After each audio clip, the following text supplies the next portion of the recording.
사실 이 마가복음 1장 29절부터 34절까지 말씀은 설교하기가 제일 어려운 본문 가운데 하나입니다. 왜냐하면 본문을 보면 분명하게 그 메시지가 뚜렷하게 이 성경에는 뭘 얘기하고 있구나 하는 것을 금방 알 수 있는 내용이 있고, 또 어떤 성경은 도대체 이 말씀을 가지고 우리에게 뭘 말씀하시려고 하는 걸까라고 하면서 아무리 읽어도 잘 들어오지 않는 그러한 본문이 있습니다. 근데 오늘 1장 29절부터 34절까지 아마 여러분들이 큐티를 하였든 아니면 성경을 읽어 나가시는 분들에게 있어서 저 같은 경우는 이렇게 성경을 보면 이렇게 좀 쓰거든요. 그때마다 하나님이 주시는 음성이라고 생각하고 쓰고 붙이고 이러는데, 여기 마가복음 1장 29절부터 34절까지는 사실 아무것도 쓰여있지 않습니다. 어떤 내용을 말하려고 하나님이 이 말씀을 우리에게 주셨는지 사실 잘 떠오르지 않는 본문인데, 이 본문을 보면서 한 가지 놓칠 수 없는 부분이 있는데, 여러분 마태복음, 마가복음, 누가복음, 요한복음 이 4복음서가 있는데, 이 4복음서에서 중요한 그러한 내용들을 겹쳐서 쓰는 본문이 있습니다. 만일 1장 29절부터 34절까지 아무런 의미가 없고, 그리고 우리가 생각하는 것처럼 글쎄 이게 뭐 커다란 의미가 있을 수 있을까라고 생각하는 그런 말씀이었다면 아마 오늘 우리가 읽은 이 마가복음에만 기록되었을 겁니다. 근데 재미난 사실은 이 복음이 마태복음에도 기록되어 있고, 마가복음에도 기록되어 있고, 누가복음에도 세 복음서가 다 기록이 되어 있습니다. 그렇다면 여러분들이 한번 생각하기에 어떤 생각을 가질 수 있을까요?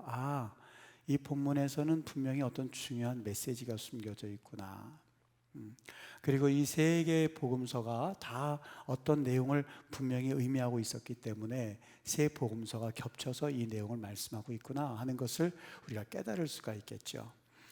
이 이야기의 줄거리는 이렇습니다. 예수님께서, 그래서 제가 이 말씀 보면서 오늘 1장 29절부터 34절까지 한번 여러분과 이 말씀을 잠시 묵상하고, 오늘 우리가 기도할 때에 이 기도줄을 붙잡는 하나님의 영적 그 줄기가 되었으면 좋겠다, 동아줄이 되었으면 좋겠다 하는 생각을 해봤어요. 이 이야기의 줄거리가 이렇습니다. 예수께서 공생애를 시작하자마자 갈릴리로 가셨거든요. 근데 그 갈릴리에서 누구를 만나게 되냐면, 여러분이 잘 알고 있는 것처럼 베드로 형제를 만나죠. 그리고 요한의 형제를 제자로 부르게 됩니다. 세 명을 이 갈릴리 바다에서 부르게 되죠. 그들이 참 의외로 순수하게 주님께서 내 제자가 되라 라고 하는 말씀에 의지해서 그들이 제자가 됐죠. 예수님께서는 그들을 데리고 다니시면서 가르치시기도 하시고 전도를 하셨습니다. 여러분이 가르침을 받고 가르치는 자와의 그런 관계가요, 참 특별합니다. 예수님께서 이 땅에 오셔서 대단한 일 하신 것처럼 보입니다만 그렇지 않습니다. 예수님이 이 땅에서 하신 일이라고는 고작 12명을 그가 가르치시고, 그 12명은 예수님께 배웠다는 기록입니다. 그리고 물론 병자도 고치시긴 하였지만 그들과의 어떤 인간적인 접촉은 없었습니다. 여러분 의미심장하지요. 가르침을 받는 자와 가르치는 자, 3년 동안 이 작업을 하고 예수님께서는 올라가셨고 12명의 제자가 이제 본격적으로 이 교회를 만드는 작업을 했던 것을 볼 수가 있습니다. 저는 그래서 물론 이것이 일반화시키기에는 조금 아직 이른감이 없지는 않습니다만, 우리 기독교라고 하는 것은 이 가르침의 종교다라는 말도 가끔가다 쓰긴 합니다. 뭘 가르칠까요? 예수님도 이 땅에 오신 것은 하나님의 모습을 보이기 위해서 오셨던 것처럼, 우리 기독교는 서로 인격적인 가르침과 가르치는 자와 가르침을 받는 자와의 관계가 형성이 되어야 됩니다. 참 중요합니다. 굉장히 중요합니다. 만일 이 관계가 있지 않다면 사실 우리는 아무런 그런 관계가 없을지도 모릅니다. 예수님께서 3년 동안 제자들 가르쳐 주셨어요.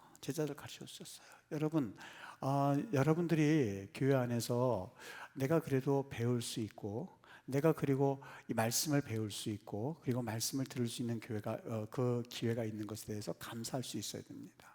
만일 그렇지 않다면 내 스스로를 한번 점검해보고, 내 스스로에게 도대체 나에게 있어서 믿음은 무엇인가 라고 하는 것을 심각하게 한번 고려해 볼 줄 알아야 됩니다. 예수님께서 예수님의 그 부르심에 대해서 이 세 명의 제자들이 금방 응답했죠. 예수님께서 그들을 데리고 다니시면서 가르치시고 전도를 했거든요. 그런데 오늘 성경 말씀에 우리가 보고 있는 바와 같이 뭐라고 그러냐면 이 베드로의 장모가 열병을 앓고 있다는 소식이 전해졌습니다. 그러자 예수님께서 그 베드로의 그 집터에 가서, 베드로의 집에 가서 그 베드로의 장모를 고치시고 열병에서 나음을 입게 줬다는 기록이 있습니다.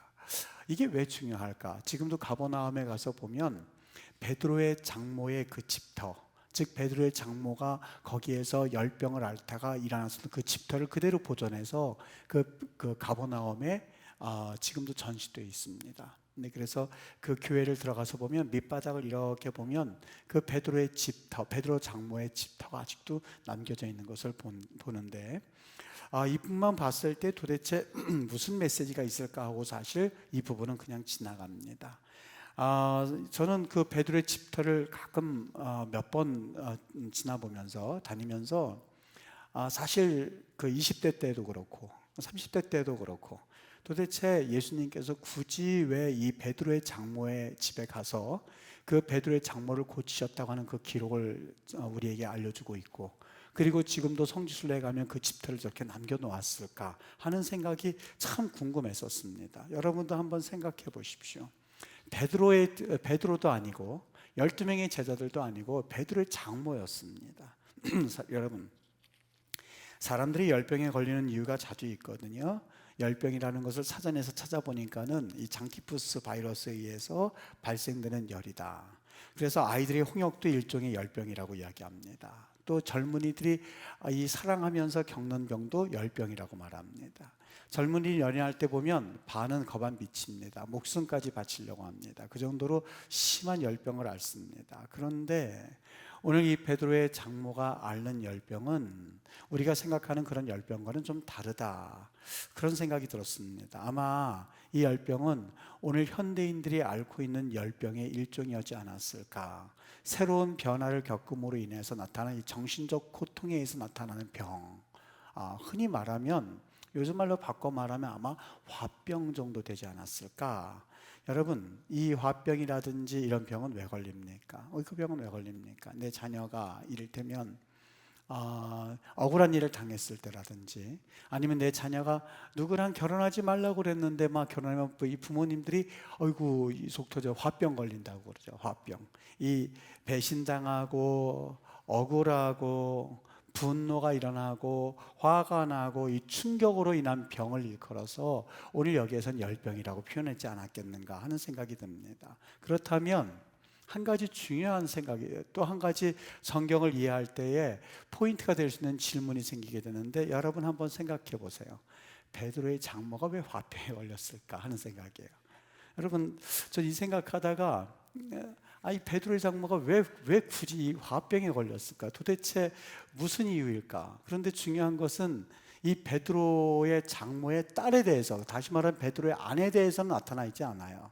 그러면 최소한 이 베드로의 장모와 그리고 베드로의 아내, 그 모녀지간에는 사실상 문제를 풀 수 있는 어떤 해결점도 없습니다. 유일하게 해결점이 하나가 있는데 이 베드로가 갑자기 머리에 떠오르는 거예요.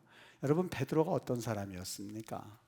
베드로 하면 떠오르는 게 뭐냐면 이 다혈질, 그리고 베드로 하면 떠올리는 게 이 경솔함, 그리고 이 무지, 그리고 또 어떻게 보면 단무지라고 흔히들 표현하죠. 단순, 그리고 막 무지막지하게 막 이렇게 덤벼드는 이런 게 금방 떠오르죠. 그런데 그 사람이 어느 날 예수님의 제자가 된 거예요. 본문을 자세하게 여러분 보면 베드로의 장모라고 말하지 않고 누구라고 표현하고 있죠? 네, 시몬의 장모라고 되어 있습니다. 시몬의 장모. 여러분, 시몬은 베드로가 제자가 되기 이전의 이름이 시몬이었었습니다. 그러니까 그 말은 이미 베드로 예수님의 제자가 되기 이전의 이름이었고, 지금은 장모가 있다는 말을 듣고 또 예수님의 제자가 된 것을 보면 이 베드로가 가정을 가지고 나서 그 다음에 예수님을 만났다는 생각이 듭니다. 당연히 그랬겠죠. 그러니까 아이도 있었겠고 아내도 있었겠고, 그리고 당연히 그 자식들을 버려먹여야 할 그런 의무감도 있었을 겁니다. 그런데 어느 날 갑자기 이 베드로가 물고기를 잡는 그런 일을 하고 있다가 그걸 다 내팽겨치고 제자가 된다고 하는 그러한 상황에 처했던 것이죠. 사실 좋게 말해서 그가 집을 나가서 예수님의 제자가 된 것이지, 요즘 말로 말하면 가출을 한 거예요. 아니 여러분, 장모 입장에서 봤을 때 자신의 딸을 부양하고 손주들을 부양해야 할 사위 되는 사람이 어느 날 갑자기 예수라고 하는 그 사람을 쫓아서 나가게 되었고, 그리고 가정을 책임지지 않는다고 생각해 보십시오. 여기 베드로의 입장을 가만히 생각해 보니까 여러 가지 이해할 만한 것들이 생각이 듭니다. 장모가 왜 화병에 걸렸을까? 여러분 어떤 말 하려고 하는지 조금 이해가 되시죠? 그렇죠? 조금 감이 오시죠? 왜 화병에 걸렸을 것 같아요? 아마 열의 아홉은 내 소중한 딸을 벌어 먹여야 할 이 사위가 지금 갑자기 어느 한 젊은이에게 미쳐서, 그리고 복음을 전도한다고 하고, 그리고 집을 그냥 내버려 둔 채 아무 생활 대책 없이 집을 나가서 있는 그 사위를 보면서 이 자기의 딸은 남편 대신 그 살림을 책임지고 그리고 가정을 꾸려나가는 모습을 보면서 아마 이 장모가 그러한 병과 연관이 있지 않았을까 하는 생각이 들기 시작했던 겁니다. 다시 말하면 오늘 성경에 열병이 나기 시작했지만, 열병이 났다고 말씀하고 있지만 이 말을 달리 풀이해 보면 화병이 생기게 된 거예요. 네. 오늘 이 시대에 아마 우리 시대의 이 장모들, 그러니까 딸의 이 엄마들의 이런 시대였었다면 아마 어떤 결단이 일어났겠죠. 근데 그 당시는 아직 예수님 당시였었습니다. 특별히 어떠한 그 여인의 이런 그 권위가 그리 높지 않았을 때에 말은 못하고 속만 부글부글 끓고 있다가 이러한 병에 걸렸었던 겁니다. 더더군다나 여러분 가만히 생각해보면 참 베드로의 이 모습이 우리를 웃게 만드는데, 내 사위가 지금 어떤 젊은이를 만나서 전도를 한다고 하고 누구를 따라다니고 있습니다. 배운 것도 짧은 사람인데 도대체 누굴 가르치려고 하고 전도하고 있나? 월급을 주는 것도 아니고, 그렇다고 밥이 나오는 것도 아니고, 그렇다고 해서 미래가 있는 것도 아니고 내 사위가 그러고 다니는 겁니다. 장모 입장에서 봤을 때 가관이었겠죠. 그런데 또 한 가지, 자기만 나가면 모를 텐데 여기 자기의 동생, 형제까지 예수님께 전도해서 동생까지 데리고 나갔던 거예요. 그것만 그랬으면 괜찮은데 이웃에 사는 누구까지 말씀하고 있어요. 여기 성경에 보니까 요한 형제까지. 요한 형제가 바람을 넣고 다녀서 데리고 다녔다는 거예요. 여러분 생각해 보십니까? 그 당시에 가버나움이라고 한다면 그렇게 큰 동네는 아니었습니다. 물론 그 당시 인구 밀도에 비교해 보면 그래도 좀 약간 큰 동네 역할을 하긴 했었습니다만, 요즘 시대에 말하면 한 요렇게 그 작은 한 동네에 불과했었던 장소였거든요. 아니 베드로라고 하는 사람이 젊은이에게 미쳐서 자기의 집도 내팽겨쳐 두고, 그리고 자기의 식솔들도 내버려 두고, 그리고 쏘다니고 있는 것으로 모자라서 자기의 동생까지 가서 같이 그 무리에 끼게 하더니만, 또 한 명 저 요한이라고 하는 사람도 끌고 가서 한 것을 보면 적개심을 품어야 할 제1호 대상이 누구예요? 베드로야 라고 하면서 서로 입방아를 찧었을 겁니다. 서로 루머가 돌았을 거예요. 그리고 그 장모모 보면 아유 저 사위 저렇게 둬가지고 저 집안 망했어 라는 이야기를 들었을 때에 그 장모가 열병이 걸리는 것은 사실상 어떻게 보면 당연하다고 할 수가 있겠죠. 아마 저는 이것을 보면서 이런 생각도 해봤습니다. 사실 우리 주위에도 말을 하지 않아서 그렇지 며느리 때문에, 그리고 남편 때문에, 아내 때문에, 시부모 때문에 여러분 열병 앓지 않습니까? 늙은 부모님 때문에 사실 혼역을 치르는 가정도 분명히 있을 겁니다. 오랜 세월 동안 이 가족 간의 관계는요, 사실 어느 누구도 말할 수 없을 만큼 골마 터진 가정들이 얼마나 많은지 모릅니다. 누구한테 이야기를 하지 못해서 그렇지 가만히 그 가정 내력을 이렇게 보면 말은 하지 않아도 속으로 참 속상하겠다 하는 가정들이 주위에 굉장히 많이 있습니다. 그래서 우리 주위 뉴스에도 보면 사건 사고가 터지는 것이 사실 가족 간의 불화 때문에, 재산 싸움도 있고 부모님 누가 모시느냐의 관계 때문에도 그렇고, 또 부모님의 일에 관한 거라면 형제들이 또 돈을 나누는 관계도 그렇고, 여러 가지 말할 수 없는 기가 막힌 가정들. 인터넷에 그 가정불화 이런 걸 좀 한번 들어가서 여러분 한번 보시길 바랍니다. 한 읽다 보면 세상에 가정처럼 이렇게 사연도 많고 가정 때문에 이런 일들이 엄청나게 많구나, 이런 이야기를 전부 다 익명으로 상담으로 올렸는데 기가 막힌 사연들입니다. 듣고 보면 이 이야기가 남의 이야기가 아니라 우리 교인들도 역시 이런 이야기에서 절대 자유로울 수가 없겠구나.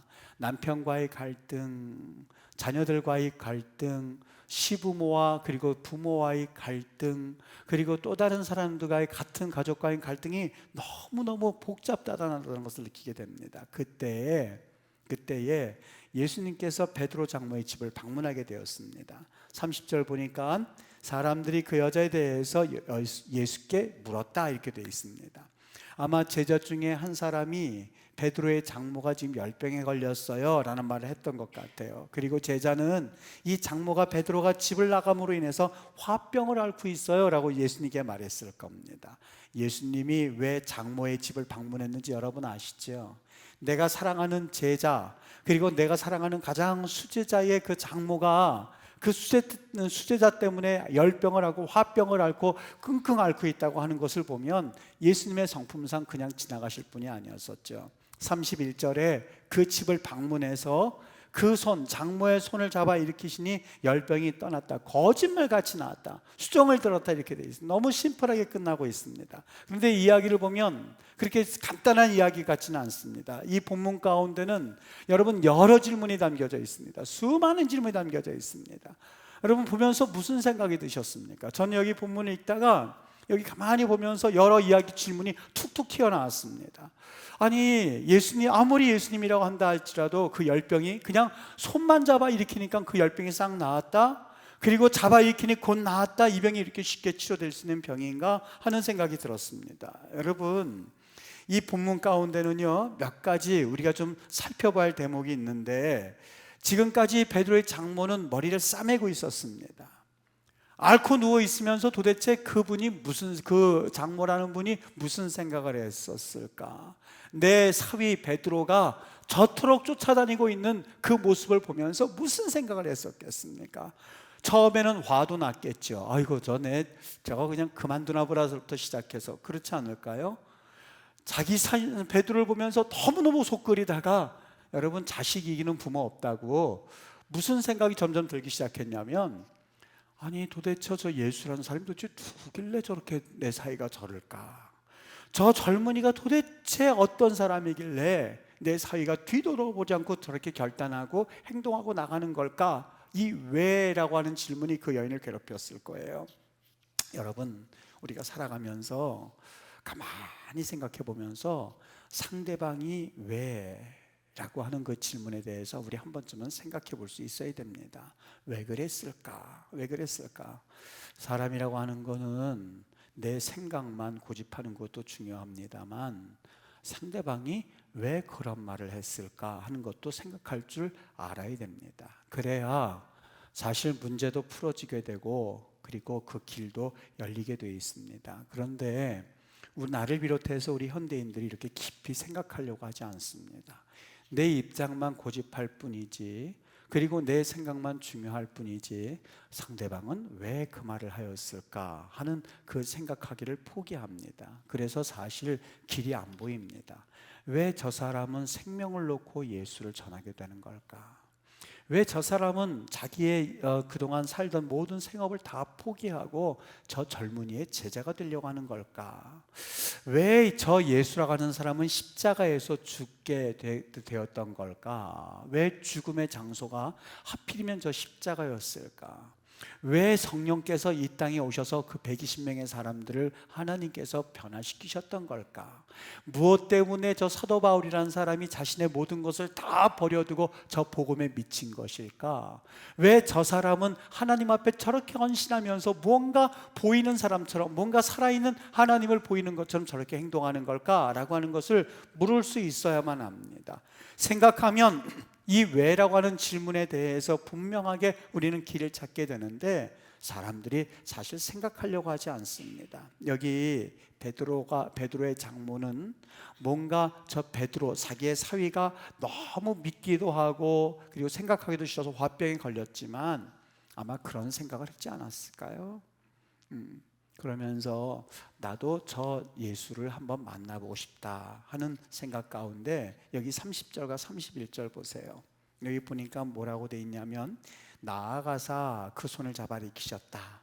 예수님께서 그 집에 방문하셔서 30절 31절에 보면 사람들이 곧 여자에 대하여 예수께 여짜오니 31절에 나아가사 그 손을 잡아 일으켰다. 그 말은 예수께서 그 여인의 집에 가셔서 장모의 손을 잡아주셨다는 이야기입니다. 그때 열병이 떠났다는 것이지요. 그리고 여자가 일어나 수종 들었다는 말입니다. 여러분, 여기 아주 중요한 메시지가 있다는 걸 좀 한번 우리 같이 나누려고 합니다. 마가가 주려고 하는 메시지가 있거든요. 한 가지는 그 장모가 드디어 열병이 나았다는 말을 말씀해 주기 위한 것이 아니라 왜 도대체 내 사위가 저렇게 됐을까 하는 생각을 하다가 그 장모라고 하는 사람은 열병이 나음, 그 사건의 의미는 뭐냐면 그 여인은 예수를 만나게 됐다는 것에 초점을 두기를 원했던 거예요.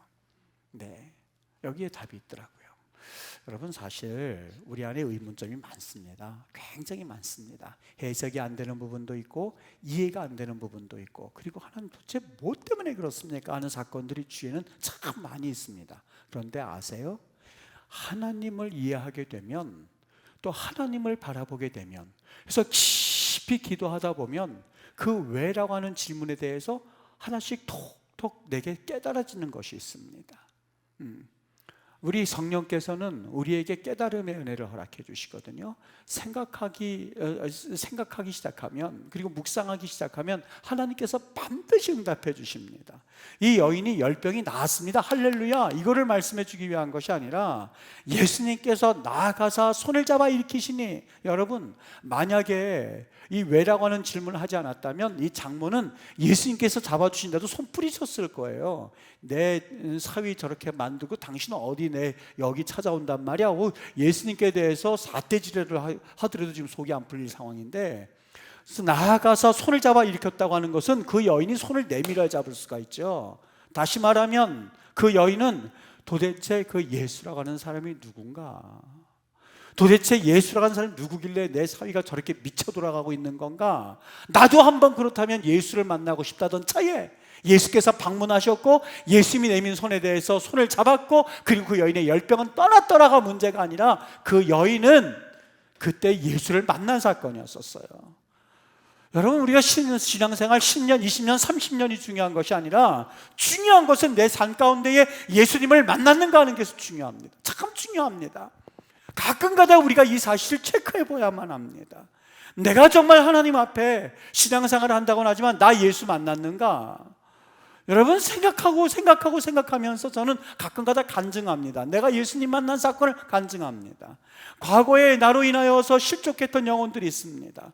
어떻게 하면 신학대학 가지 마 해서 내 친구들을 신학대학 가려고 하는 애를 좌절시킨 적도 있습니다.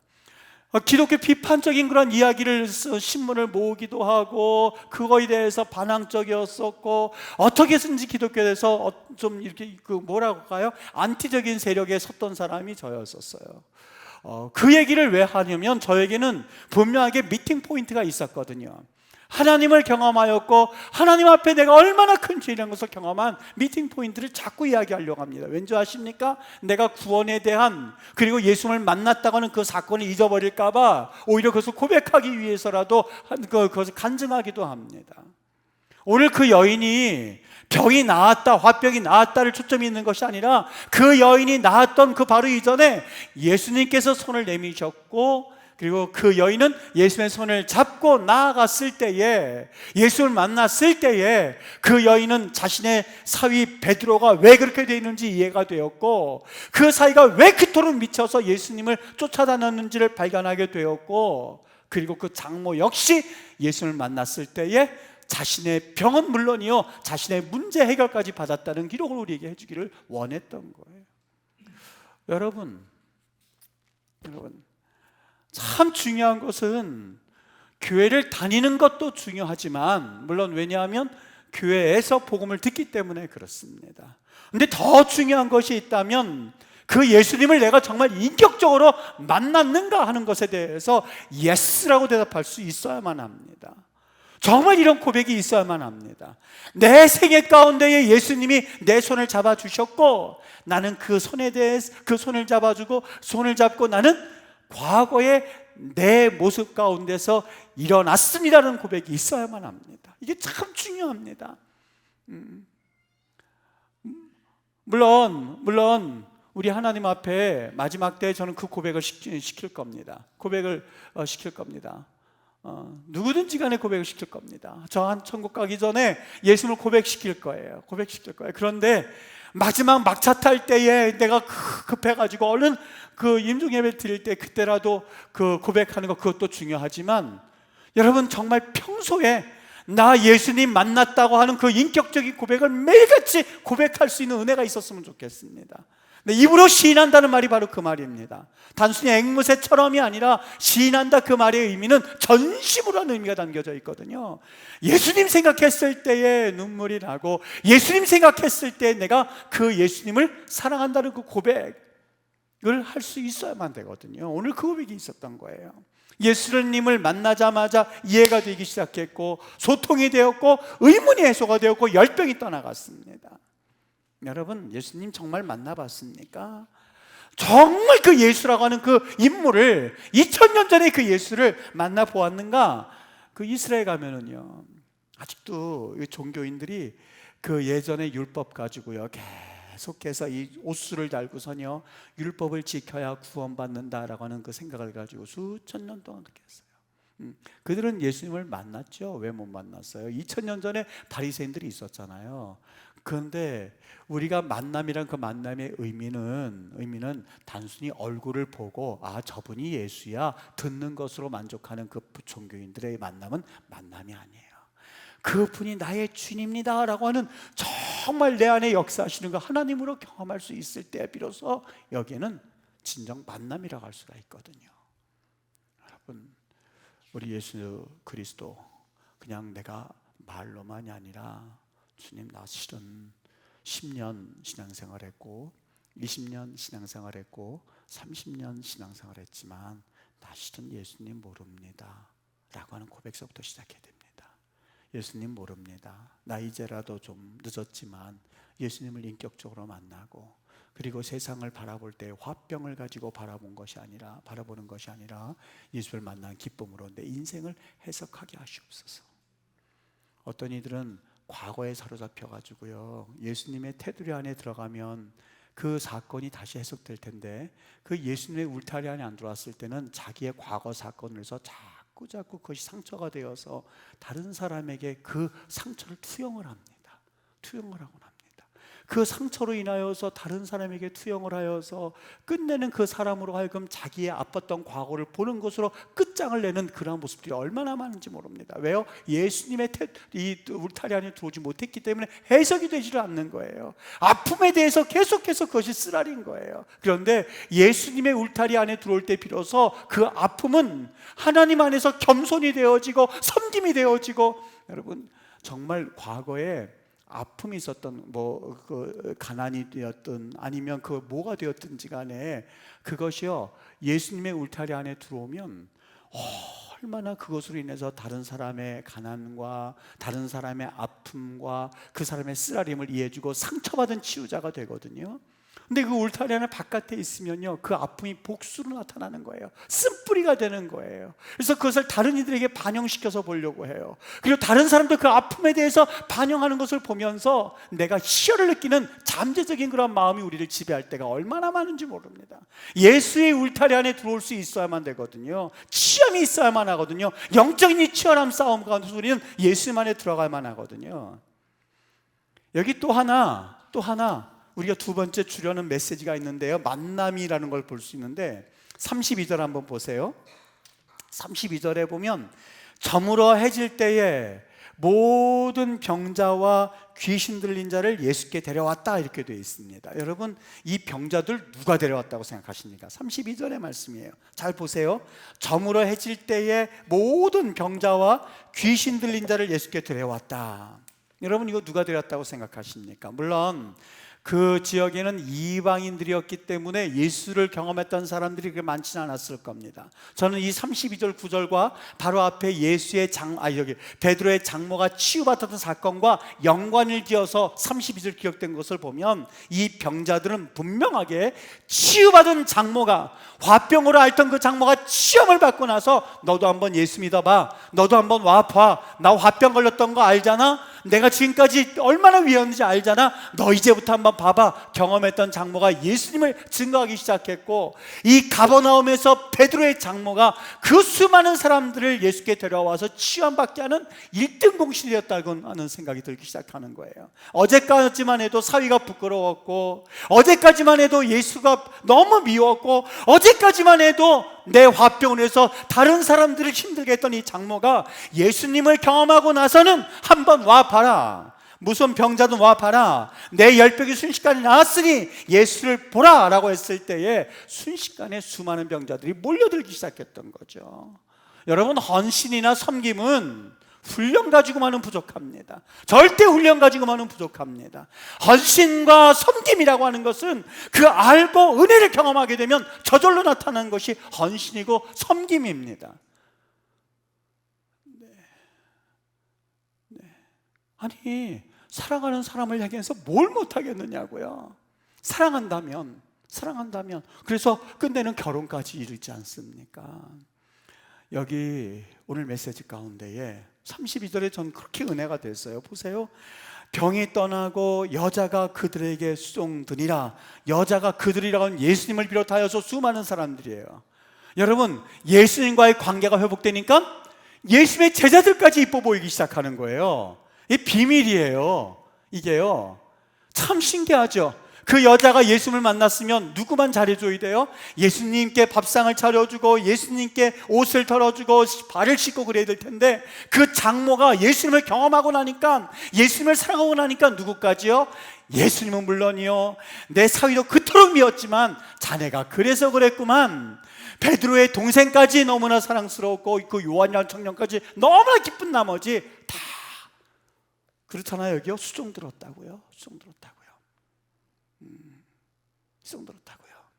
세상 사람들이 여러분을 미워하고 세상 사람들이 여러분들을 못 살게 구는 거는 여러분들이 잘못돼서가 아니에요. 누가 싫어서요? 아직 하나님을 만나지 못했고 예수를 만나지 못했기 때문에 그런 거예요. 그분들이 예수님을 경험하고 그분들이 예수님을 만나면 예수 믿는 이들까지 너무 예뻐 보이는 거예요.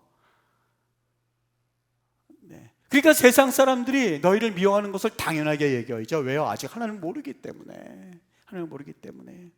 저는 이 말씀, 사실 설교 어려웠던 말씀이었는데 이 말씀을 보면서 오늘 그렇구나, 이 장모의 이 변화된 이야기 속에서 예수를 만나는 것이 얼마나 중요한가 하는 생각이 들었고, 그리고 그 여인이 그때부터 헌신하고 섬기는 광경을 보면서 저 우리 성도들과도 똑같은 말씀이 적용됐다고 생각합니다. 여러분, 헌신이나 그리고 그 섬김이라고 하는 것이 저절로 되지 않습니다. 예수님을 만나면, 예수님을 만난 사람만이 행할 수 있는 특권입니다. 하나님 앞에 우리가 이렇게 섬길 수 있고, 하나님을 섬길 수 있고, 하나님을 또 귀하게 우리가 하나님 앞에 헌신할 수 있는 것이 정말 기쁨의 삶입니다. 주님의 은혜 가운데에 내 안에 그런 헌신되고자 하는 마음이 있다면 주님 앞에 기쁨으로 구원받았던 것, 주님 앞에 구원받은 것에 대해서 기쁨으로 여러분이 사실 수 있는 은혜가 있게 되기를 주의 이름으로 축복합니다. 오늘 베드로의 장모가 이 권위에 압도당한 은혜를 바라보면서 우리 모두 예수님을 고백하고 오늘 예수님의 은혜 가운데 같이 기도함으로 살아계신 하나님을 경험할 수 있게 되기를 예수의 이름으로 간절히 축복합니다. 우리 한번 기도할게요.